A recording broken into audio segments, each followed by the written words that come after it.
Olá, bem-vindo a mais uma edição do nosso podcast Saber Mais Unicorp.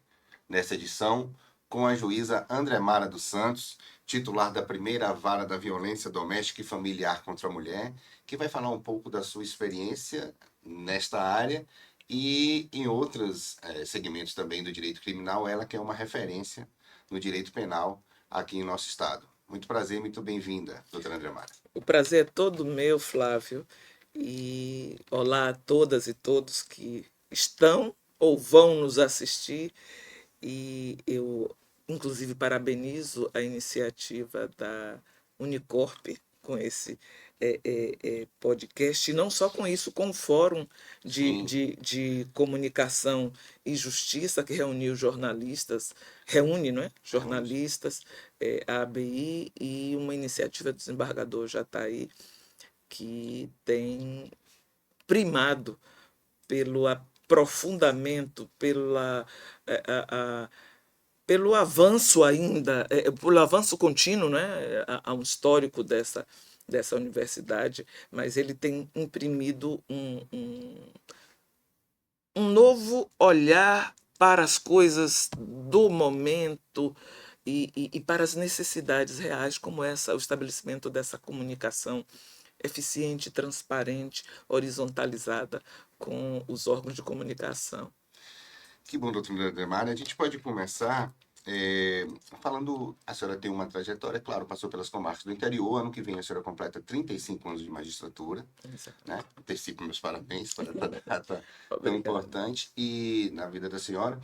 E ao chegar em Salvador, a senhora imediatamente foi para as varas da violência, da execução penal, né, trabalhando com a execução penal, mas houve uma mudança, eu diria, em 2016, quando a senhora aceitou um convite, na verdade, uma convocação do Supremo Tribunal Federal para atuar junto ao gabinete da ministra Carmen Lúcia.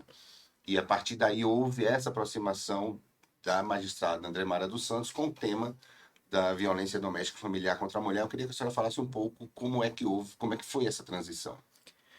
É, na verdade, é, muito me honrou e foi realmente um marco na minha trajetória profissional, a convocação para atuar como inicialmente magistrada instrutora no Supremo Tribunal Federal, depois como secretária-geral do Supremo.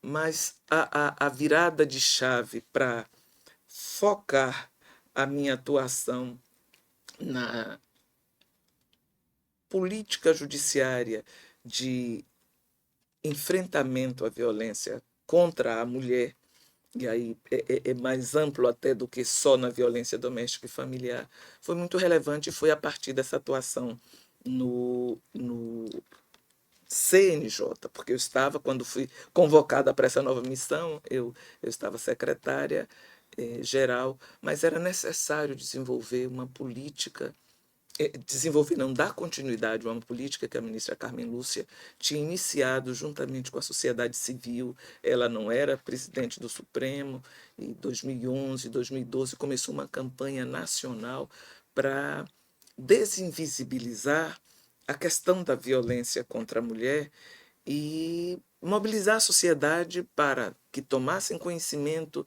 e auxiliassem nesse enfrentamento, porque o conhecimento é poder. E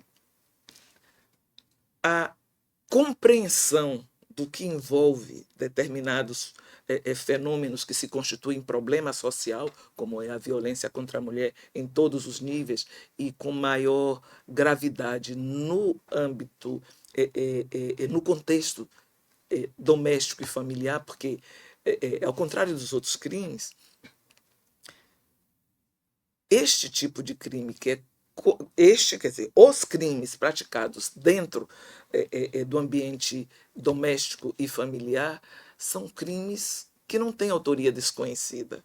São crimes praticados pelo parceiro íntimo, pelo familiar próximo, genitor, progenitor, avô. São pessoas, são parentes, não é?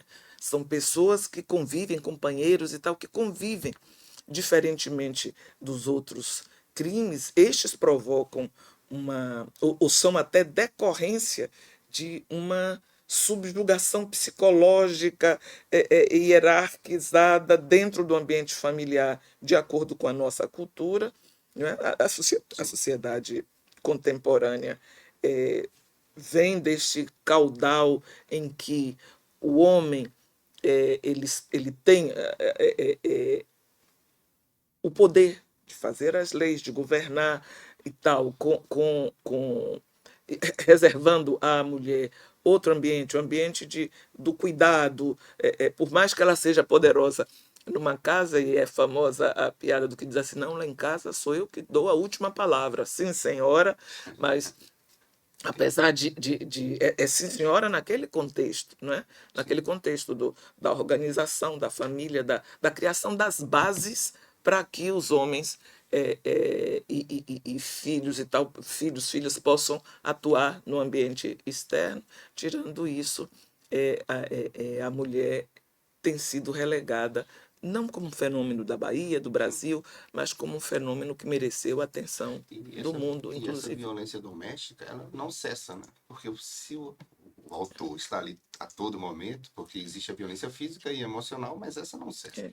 Porque é dentro. E não se encontra um crime mais grave, por exemplo, a violência física sempre é precedida de uma violência ou uma tentativa de violência psicológica, porque às vezes a violência física é porque não conseguiu subjugar, não conseguiu submeter, não conseguiu convencer por argumentos tipo não veste essa roupa, ou não sai, ou não faz isso, ou o dinheiro quem controla sou eu, ou algo desse tipo, e isso gera a agressão física. Mas sempre há, em todos esses contextos, uma violência psicológica, uma violência que afeta o emocional e causa a subjugação. Porque quando se fala em subjugação e dominação, a gente às vezes dissocia da diversidade de meios pelos quais se subjuga. Hoje em dia não se domina territórios povos, necessariamente com armas. Com armas, a gente vê as reações e os conflitos armados, mas hoje quem vai contestar o poderio da China? Quem contesta? Por quê? Porque eles estão em todos os lugares do comércio, compreenderam e dominam, compreenderam o modo de funcionar e dominam por essas formas os ambientes econômicos de produção e tal. Os Estados Unidos, pelo cinema, dominou e convenceu a todos que eles eram os poderosos, mesmo saindo perdedores de uma guerra, de guerras, algumas guerras, inclusive o Vietnã, lugar de perda vexatória de uma guerra e que gerou inúmeros Rambos e outros filmes, Iraque, todos esses geraram, quer dizer, pelo cinema você transforma aquilo numa vitória, porque você tem os heróis que lutaram naquele contexto e você dissocia do que representaram efetivamente. Então, a dominação se dá por outras formas. Então, no contexto da violência doméstica, por aquele que está ali. Porque, por exemplo, um estupro por um estranho é traumatizante. Mas é alguém que a vítima não precisa nem ver, precisa efetuar o reconhecimento, mas que não significa estar junto, lado a lado, pode ser, tem toda uma estrutura para permitir esse reconhecimento. Ela pode e deve, é aconselhável que seja ouvida sem a presença do agressor durante a audiência, mas é uma pessoa estranha.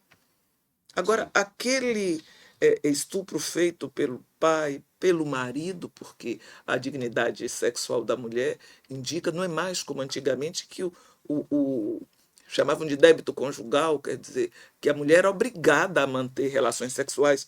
É claro que é um direito, faz parte do matrimônio, do casamento, da união estável, desse convívio, a manutenção de relações sexuais para fins de prazer, para fins reprodutivos, mas assim, tem de ser quando os dois querem e não necessariamente como uma obrigação só da mulher ou na hora em que queira.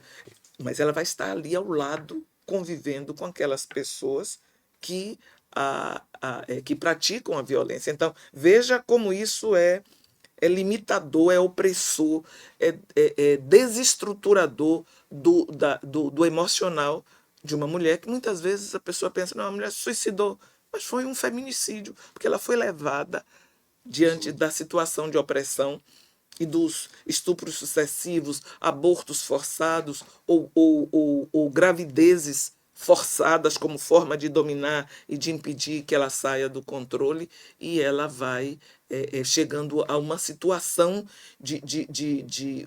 Outro dia eu ouvi de uma mulher que ela, quando ele chegou, quando o marido chegou e botou as chaves, pela forma que ele deixou as chaves, jogou as chaves na mesa, ela já sabia que ela iria apanhar.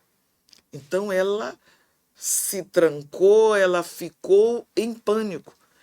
Quer dizer, essa dominação é visível quando a gente faz uma instrução e a mulher senta e começa só o lembrar já faz com que ela se desestruture. Então, estou dizendo que eu Sim, fui sim, para essa área, não é? Eu acabei sim.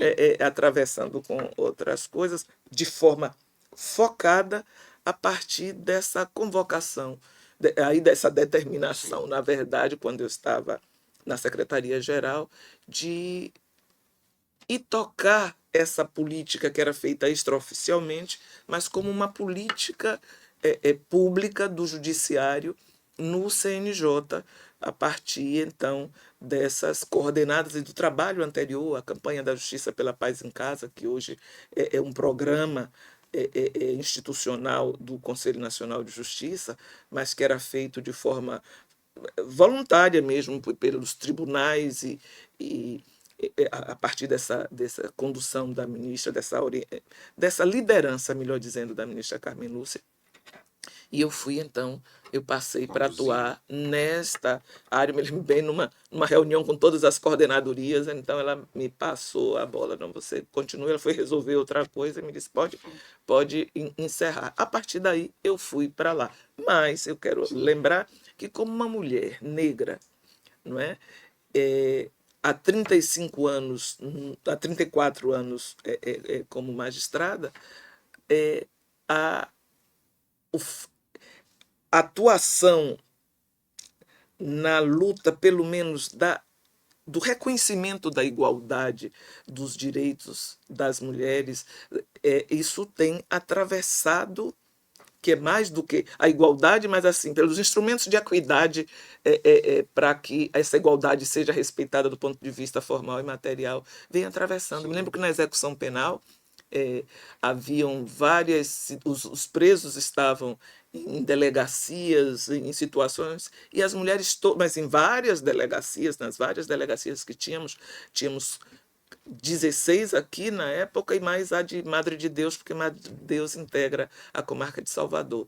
Mas as mulheres ficavam na sexta delegacia em Brotas, nos galés, Sim. todas ali de uma só vez e pouco importava de onde era. Então, esse foi um dos ganhos primeiros, Nossa. que elas foram as primeiras a serem recebidas diretamente no sistema prisional, para não ficarem naquelas condições que Sim, viviam sim. acumuladas na sexta delegacia lá A senhora citou aí nos um galés. episódio rapidamente que ocorreu na unidade judicial, na vara, da Uhum. chave do parceiro que chegou. E também, ou seja, agora em 2024, são 8 anos, digamos assim, que a senhora trabalha mais diretamente com esse tema. Eu queria que a senhora falasse um pouco como é que a senhora vê no dia a dia dessa ação do Estado tentando coibir esse crime com o cotidiano, né? O que é que a senhora percebe? Em que nível essa ação estatal tem funcionado? Tem funcionado, Ou não, né? a gente não pode dizer que não tem, mas ainda tem muita coisa para fazer. por exemplo, nós falávamos no início entre a diferença entre Sim, femicídio e é bem feminicídio, interessante essa distinguir. porque enquanto o femicídio é a morte da mulher, não é direcionada para aquele gênero, o feminicídio também mas é um crime evitável. Evitável pelo cumprimento, pelo menos, das normativas de caráter internacional, que são os tratados e convenções, as convenções que são um tipo de tratado, resultantes da mobilização internacional. Depois do ano da mulher, em 75, tivemos a década da mulher, e lá no final da década da mulher saiu a primeira convenção, que na sigla em inglês é chamada de CEDAW, que é contra toda forma de discriminação contra as mulheres. E depois disso tivemos aqui em 94 a Convenção de Belém do Pará, 92 ou 94, Sim. A Convenção de Belém do Pará, que focou no contexto interamericano, né, dos direitos humanos interamericano. Ela estabeleceu diretrizes para combater a violência contra a mulher, tanto no âmbito privado quanto no âmbito público. Então, não há distinção. Há algo. A violência doméstica e familiar nesse contexto que é mais grave, porque dali, inclusive, ela se espalha para os outros ambientes. Um homem que não respeita a mulher, a filha dentro de casa, ele não vai respeitar a secretária, Sim. a pessoa, até a chefe, ele não vai respeitar. Então, essa questão da violência é algo mais amplo e já tem essa proteção anterior, que aqui no Brasil, inclusive, demorou de viger, porque só ali a partir de 2002 o presidente Fernando Henrique ratificou a Convenção Internacional, a primeira, a CEDAW, em todos os seus, sem ressalva, sem reserva, como se diz no direito internacional. Porque antes, ainda na ditadura, o presidente Figueiredo ratificou, mas foi ratificada pelo Congresso e foi promulgada pelo presidente, com a reserva em que assunto, lá no artigo 14, era não ratificou a parte em que reconhecia a igualdade de direitos das mulheres e homens na questão do casamento, na questão de algumas decisões básicas em relação à família. Então, ela continuava, era ele o cabeça do casal, quem fixava o domicílio, quem disse, até fizeram uma concessão com relação para ela participar na questão da educação. Mas quer dizer, olha a diferença. Então, já num contexto democrático, já se fez essa ratificação sem ressalvas já depois da Convenção de Belém do Pará. Então se fez esse ajustamento. E parece incrível, outro dia eu estava dizendo a uma pessoa da área de saúde que a primeira lei que pega a Convenção de Belém do Pará e torna efetivo a proteção do direito das mulheres é uma lei da área de saúde que obriga a notificação, às entidades de saúde a notificarem compulsoriamente os poderes quando houvesse caso de violência contra a mulher, quando ficasse evidenciados os casos de violência contra a mulher. A Lei Maria da Penha vem depois, Sim, é isso como mesmo. resultado das recomendações, que não foi condenação no Sim. caso Maria da Penha, no caso Márcia Barbosa, mais recente, houve condenação pela Corte Interamericana. Mas essa questão da saúde é exatamente aquilo que a gente conversava antes, quando a senhora se refere à transversalidade. Isso. De como é importante, né? E aí, voltando à mesa de audiência diária da senhora, como é que a senhora tem visto isso também, né? Da necessidade de se ampliar? É por isso que eu estava dizendo que o Estado tem atuado, ainda não plenamente para enfrentar com propriedade este que não é um fenômeno só brasileiro. A pandemia de violência contra a mulher e de feminicídios é pandemia, realmente mundo afora. Mas um dos méritos da Lei Maria da Penha, que acabou dando materialidade, dando concretude a essas convenções internacionais, não é, no contexto mundial e no contexto interamericano, é que ela deu concretude e disse, olha, esse problema tem que ser enfrentado no contexto doméstico e familiar e tem que seguir tais e quais diretrizes. Uma das diretrizes, que está lá no artigo 8º, é a integração operacional entre Poder Judiciário, Ministério Público, Defensorias Públicas e os poderes em todos os níveis, federal, municipal, estadual e municipal, quer dizer, e outras áreas de saberes, essa transversalidade. Por isso que nós temos a rede de apoio, não é? E temos a rede de atendimento, aquela rede que tem que dar a resposta, o Judiciário, o Ministério Público, Defensorias, e a rede de apoio mesmo, suporte em centros de referência, suporte psicológico, suporte para emprego, porque a mulher às vezes precisa do apoio psicológico, precisa do emprego, ela precisa de autonomia, precisa resgatar a autonomia e ter autonomia, inclusive econômica, autonomia para decidir como quer que seja tratada a questão. Mas autonomia econômica para poder dizer, não, eu não vou viver. Recentemente também tive uma mulher que disse, não, eu não quero porque ele é quem paga o aluguel. Eu vou manter. Ligado muito à autoestima também, a autoestima e a possibilidade de continuar comendo. Sim. Porque se ele, no início de uma relação, ele diz, não, você cuida do filho, vamos fazer um trato. Você cuida dos filhos, não precisa estar trabalhando lá fora e eu banco tudo. E depois, isso vem junto com a submissão, dizer o que você faz, o que não faz, o que veste, o que não veste, para onde vai, com quem vai. Tudo isso depois, mas ela já saiu do mercado de trabalho. Sim, o que ela pensa é como é que eu vou sobreviver, como é que eu vou alimentar meus filhos, que começa também a ter em série como uma forma de prisão. Então, existem encaminhamentos. O auxílio aluguel foi recentemente estabelecido também como uma medida protetiva de apoio à mulher, mas já estava em curso com base na LOAS, a Lei Orgânica de Assistência Social, que prevê como um benefício eventual, e já estava em prática. Então, no âmbito, no contexto dos ministros, na competência, na área de competência dos municípios, é que essa assistência social se materializa e existe auxílio aluguel em valor pouco, atualmente, eu não sei se houve algum reajuste agora, mas R$ 300, que serve tanto para a mulher quanto para o homem que tem que ser afastado do lar, não vai permanecer aqui.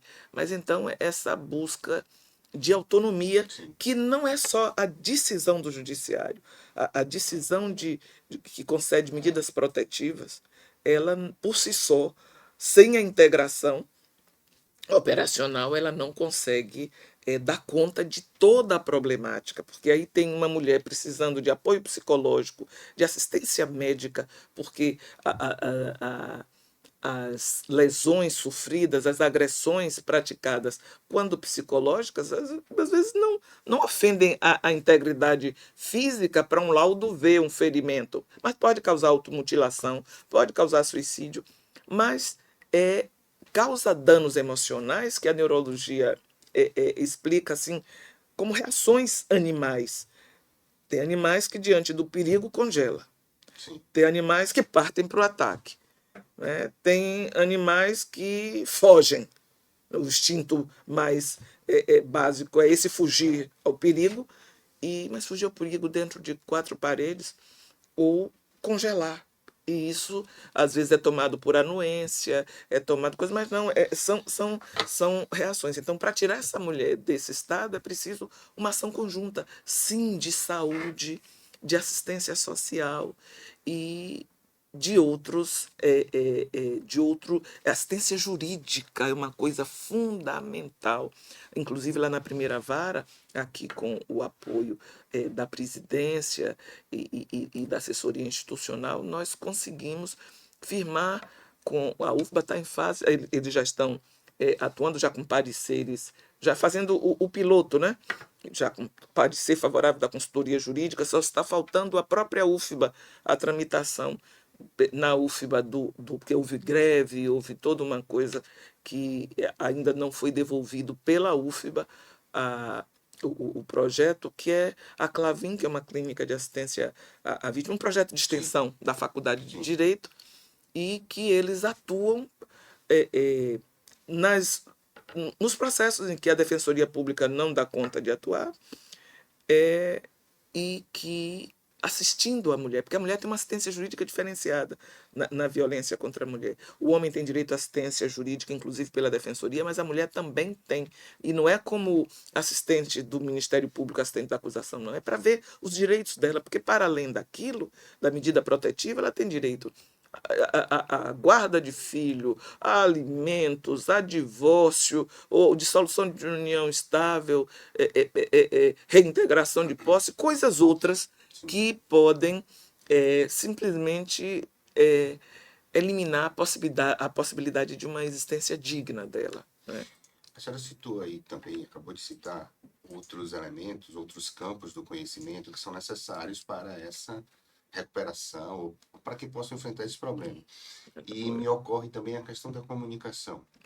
Quando há o advento da Lei Maria da Penha, eu acho que no imaginário popular aquilo há uma transformação porque a gente consegue materializar, ver uma pessoa que foi vítima de violência doméstica, familiar, e que deu nome à lei, evidentemente, mas ela está ali.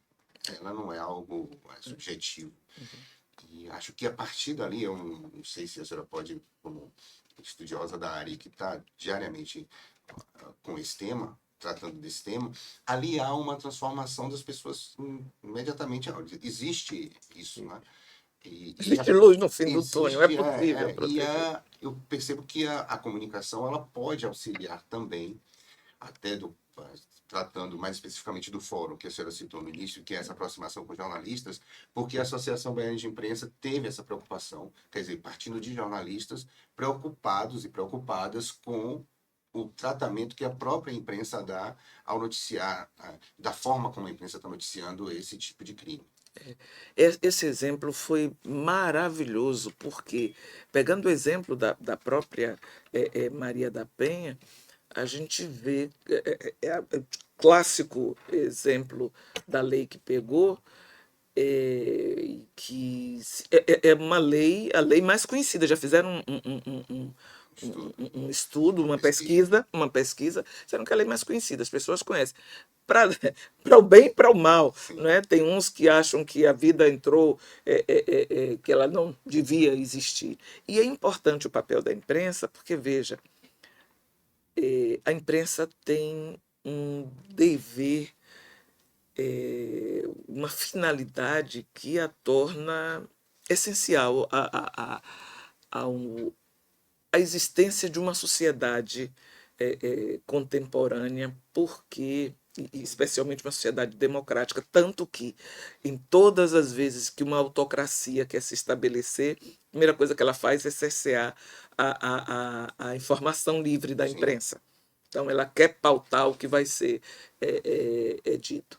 E veja a importância. Aí eu peço perdão se eu estiver confundindo imprensa com veículos de comunicação, ou mídias, ou redes sociais. Veja, a própria Maria da Penha foi, nesse último ano, vítima de campanhas, nesses últimos 2 anos, mas de campanhas terríveis, e a atacam justamente para descredibilizar como justo, como legítimo, como legítimas as proteções, as garantias que aquela lei invoca, aquela lei assegura, aquela lei materializa. Só abrindo um parêntese, essa semana, instruindo uma ação penal, o homem disse: não, eu não procurei, mas ela não se tinha lei Maria da Penha, ou se tinha medida protetiva, eu não ia descumprir. né? Porque muitos, às vezes, praticam achando que têm o direito, sim. A ministra Carmen Lúcia contou um exemplo de um cidadão que disse, não, mas eu não tive. E a gente vê no cotidiano, não, eu não tive problema com a mulher, não, eu bati foi na minha mulher. Quer dizer, era dele. Então, sabe, a mulher era dele, então ele bateu, foi na própria mulher, não teve problema, ele não é violento, não gosta de violência.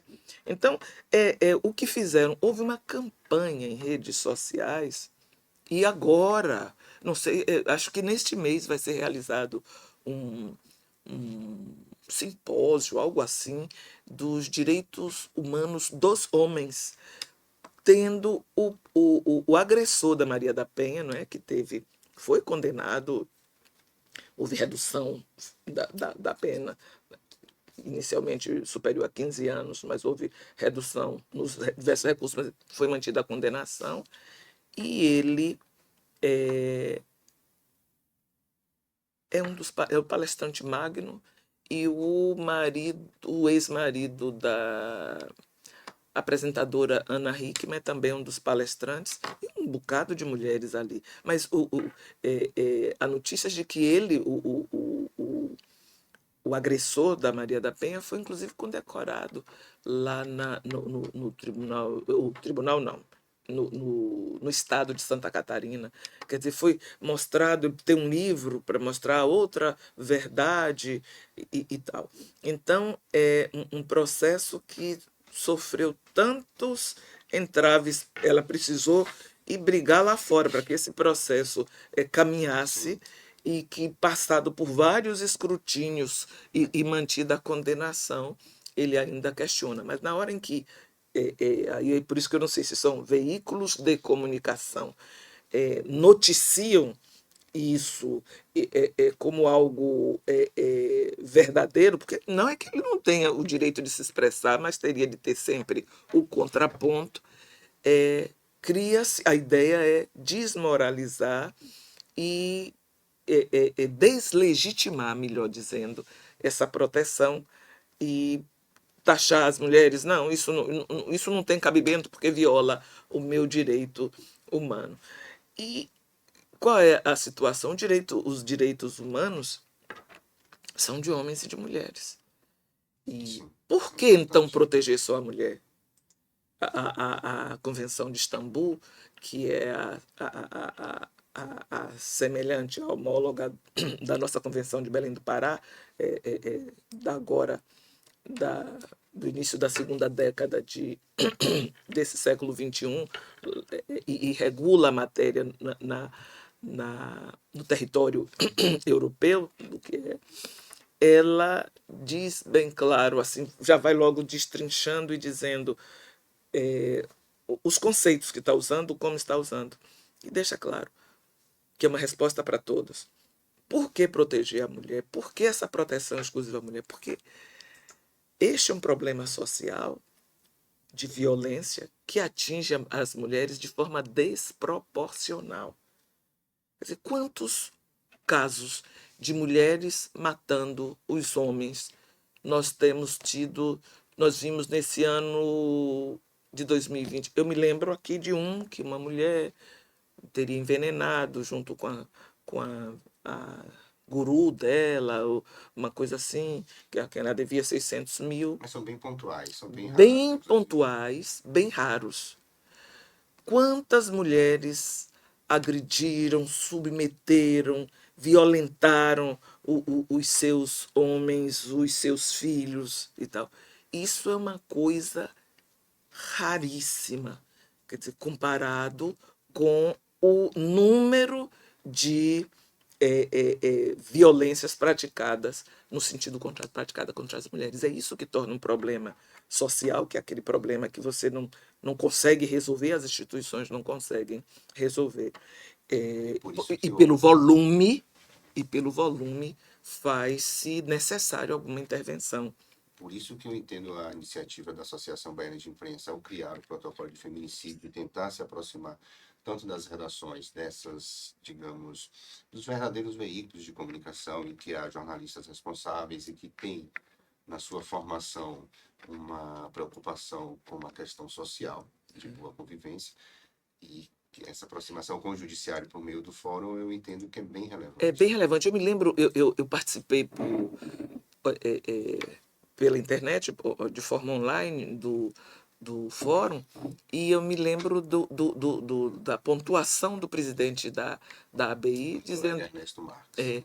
ele dizendo claramente, bom, é isso que vai diferenciar o jornalismo do influencer ou alguma coisa, porque dizendo que o jornalista ele tem de aprofundar, conferir, aprofundar o conhecimento na matéria para poder, com sua ação, não provocar mais vítimas ou não revitimizá-las. Eu vi outro dia uma matéria em que a mulher com medidas protetivas, mas o repórter ligava para ela se queixando de que era inclusive da minha vara, da minha unidade, da primeira vara de violência doméstica, porque ela queria, eu não me lembro qual era a providência, outra que queria, ela já tinha medidas protetivas deferidas, e por conta dessa ele estaria descumprindo. Aí foi lá, pois o jornalista ligou para o homem, isso eu não vi, mas me foi relatado pelo diretor de secretaria e tal. Então ele ligou ao vivo para o agressor, colocou em contato com ela, jamais, porque a proibição de contato é por qualquer meio de comunicação. Então ele ajudou a que fosse a um descumprimento e a uma revitimização dela, porque conversar com ele era algo violento. Mas voltando à questão de femicídio e feminicídio, o feminicídio é um crime evitável, porque se seguirmos o enfrentamento reunindo, por exemplo, as ciências criminais, direito penal, eu fiquei decepcionada, porque ficou raso, não é? A aprovação, a promulgação, a sanção dessa lei ontem, promulgação da lei que aumentou autonomizou o crime de feminicídio. Só para situar, no dia 9 de outubro, o presidente Lula sancionou uma lei que institui o feminicídio como um crime autônomo. Autônomo, exatamente. E há um aumento de pena. Passou para 20 a 40 anos. O que me deixa decepcionada é que isso só não resolve. A Lei 14.994. Exato, 14.994. E isso só não resolve. Parece que vai resolver, mas não resolve. Porque é necessária essa transversalidade. E é necessário que a Lei Maria da Penha, que completou 18 anos esse ano, ela seja realmente implementada. Por exemplo, melhor do que aumentar o patamar, o nível de pena, fosse implementado o artigo 12A da Lei Maria da Penha, que determina a criação de núcleos de investigação de feminicídio e equipes técnicas especializadas. Por quê? Por exemplo, aqui tem o DHPP, temos até um departamento, doutora Patrícia, a diretora do Departamento de Proteção à Mulher, Infância, Idosos e outras vulnerabilidades, mas não é responsável por essas investigações. Então tem o DHPP com N homicídios para apurar. Gente, a criação de um núcleo de investigação de feminicídio não é para fazer em toda a comarca. É um por estado. Eu tenho notícia, não sei se há em outros estados, mas que o pioneiro, inclusive, foi o estado do Piauí. A doutora Eugênia Vila era a responsável por isso, e tem tese de doutoramento na área e tudo mais. Ela, lá, da criação do núcleo de investigação de feminicídio, que era um departamento de feminicídio, que depois foi transformado numa delegacia de feminicídio. No Maranhão também, eu vi, não sei como funciona, mas vi, do ponto de vista legislativo, a existência, do ponto de vista do funcionamento da Secretaria de segurança pública via existência disso. Mas veja, era preciso, porque é preciso um conhecimento técnico especializado. Aquilo que parece feminicídio, aquilo que parece suicídio pode não ser. Existem características específicas que a doutora Eugênia Villa esclarece muito bem, inclusive do ponto de vista de perícia e tudo mais, existem características específicas. Ataque ao rosto, desfiguração de rosto, de órgãos genitais, a necessidade de canalizar o ódio para aquilo que a mulher representa. Muito. Eu vi que a legislação, inclusive, repete essa coisa de matar a mulher pela condição de sexo feminino. Isso, para mim, não diz muita coisa, mas foi o eufemismo que arranjaram para não colocar lá de gênero. Não é porque isso é uma violência de gênero contra a mulher. Porque quando a gente fala de gênero, a gente deixa logo esclarecido que a gente está falando de luta de poder entre papéis prefixados na sociedade contemporânea, vamos usar assim, na sociedade. Então, a determinadas figuras corresponde um papel. Então, aos homens, as pessoas do sexo masculino, corresponde um determinado papel. Às pessoas do sexo feminino, corresponde outro tipo de papel. E aí eu não estou nem tratando da condição biológica dos intersexos, porque, como não é algo também tratado com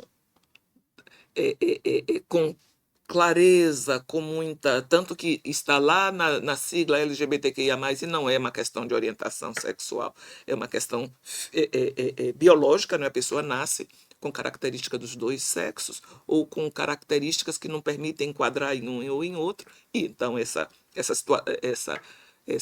sentimento de pertencimento vai ser com o desenvolvimento da pessoa, para que se identifique com um outro lado. Então, as mulheres neste quadro correspondem aos papéis de cuidado, de um segundo sexo, né?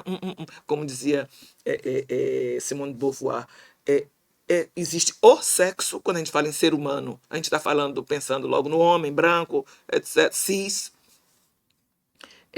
e a mulher, que é esse segundo sexo, só que a quem importa o cuidado. Quantas pessoas premiadas com o Nobel não tinham uma mulher? Existe um caso, inclusive, célebre, que a mulher é quem fazia a produção, e ele assumia isso em todas as áreas. Mas assim, porque a mulher não é dado esse lugar de protagonismo. Não vem sendo dado. Vamos mudar a forma de expressão. Não vem sendo dado esse direito como um ser humano, como o homem, com diferenças. Um homem é diferente de outro. Então, as mulheres são diferentes do homem, inclusive biologicamente, mas têm direitos enquanto pessoas, não é? Que deveriam ser respeitados. Então, o que eu digo o feminicídio é esse crime que o Estado pode evitar desde que adote outro erro, e é o que essa lei me parece fazer transparecer. Essa lei parece explicitar que não é só com direito penal. Quando a gente fala em ciências criminais, isso não é só o direito penal. O direito penal é apenas uma das ciências criminais. Nós temos a criminologia, que vai estudar a origem, a etiologia dos crimes, os modos de reação, estudar como. Está reagindo como uma pena de mínima de 20 anos. É suficiente a pena para o aumento de pena? Qual o impacto desse tipo de reação na criminalidade efetiva? E a política criminal, porque vai estudar dados, vai se municiar de todos esses conhecimentos, outros, estatísticas e tudo mais, para dizer, não, o melhor caminho, em vez de aumentar a pena, por exemplo, vamos testar o feminicídio, vamos testar os núcleos de investigação, o impacto dos núcleos de investigação criados, por exemplo, um em cada estado da federação, são 27. Com uma política de Estado, por exemplo, tivemos a ENASP, Estratégia Nacional de Segurança Pública, nós podíamos ter o ENEF, Estratégia Nacional de Enfrentamento ao Feminicídio, porque nem nas estratégias de segurança pública, no Plano Nacional de Segurança Pública, que é para o período de 2021 a 2030, o feminicídio não aparece como algo relevante, não aparece como uma estratégia de ação, não aparece, aparece no meio, como uma meta escondido, né, não aparece claramente, mas na meta de morte, redução da morte violenta de mulheres para 2 por 100 mil habitantes. Ora, aí tem que tirar tanta coisa, tem que tirar mulher Sim. que morreu afogada, que morreu de acidente de Muito trânsito, genérico. que, entendeu? Não tem, se deu 1,6 só de feminicídio exclusivo, então isso aí não é sério. Então, haveria isso, 27, e equipes para lugares onde tivesse X número de feminicídio por 100 mil habitantes. Feira de Santana, é isso, então teria uma equipe técnica que convergiria, para as quais convergiriam aquele cidades maiores, então tem São Paulo, Campinas, o que comportaria, quer dizer, algum lugar que tivesse o conhecimento técnico do ponto de vista médico legal, do direito, sabe, para poder ser estabelecida uma política criminal séria, porque política criminal só com aumento de lei não resolve. Olha no que deu a proibição de progressão de regime para crimes hediondos. 16 anos isso, por conta de uma interpretação do Supremo Tribunal Federal, por 16 anos ficou. Bom, se você não progride, eles ficam lá, se enraizam, se organizam e se estruturam. E os juízes poderiam ter, eu sempre decidi dando o regime que fosse adequado, de acordo com a própria Constituição. E nunca tive recurso e cumpri. Então, é preciso uma compreensão maior. Por isso que eu digo de horizontalizada, porque nós juízes, por exemplo, na Lei Maria da Penha, nós erramos. Muito porque a gente começou a. Pronto, é uma lei que o judiciário vai tocar para frente e tal, mas não dá, tem que a academia, afinal de contas, essa lei foi produto de um consórcio, um consórcio de mulheres, de organizações e tal, que inclusive levou, esse consórcio foi que levou, junto com a Maria da Penha, o caso à Comissão Interamericana de Direitos Humanos. Sim.